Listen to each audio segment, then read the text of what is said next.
আজি মোৰ ইউটিউব চেনেললৈ পুনৰবাৰ আপোনালোকক এবাৰ স্বাগতম জনাইছোঁ।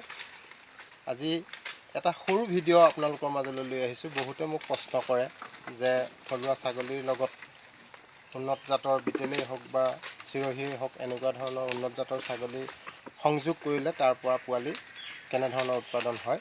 এই ক্ষেত্ৰত মই আপোনালোকক নিশ্চয় এটা কথা ক'বলৈ ওলাইছোঁ।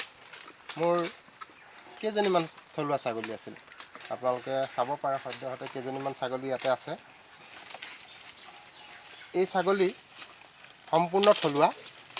এই থলুৱা ছাগলীৰ লগত মই এটা বিটেলৰ ব্ৰিডাৰ দি সংযোগ কৰাইছিলোঁ। তাৰ পাছত ধৰক এইটো ছাগলী আপোনালোকক মই দেখাব বিচাৰিছোঁ। এইটো এটা সম্পূৰ্ণ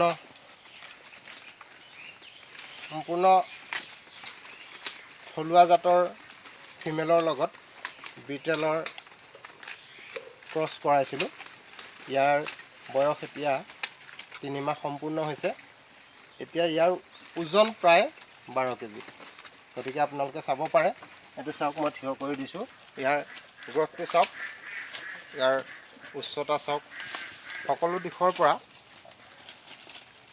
ই সুস্থ সবল যেন মই অনুভৱ কৰিছোঁ। ঠিক তেনেকৈ আৰু কেইটামান ছাগলী আছে, পোৱালি ইতিমধ্যে হৈছে। গতিকে মই আপোনালোকক এইটোৱে জনাব বিচাৰিছোঁ যে থলুৱা ছাগলীৰ লগত উন্নত জাতৰ ব্ৰিডাৰ সংযোগ কৰালে আমি ভাল ধৰণে উপকৃত হ'ব পাৰোঁ আৰু সুন্দৰ পোৱালি লাভ কৰিবলৈ সক্ষম হওঁ।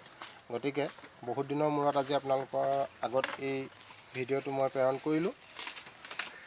ভৱিষ্যতে পুনৰবাৰ আপোনালোকক লগ পাম। আজিলৈ নমস্কাৰ।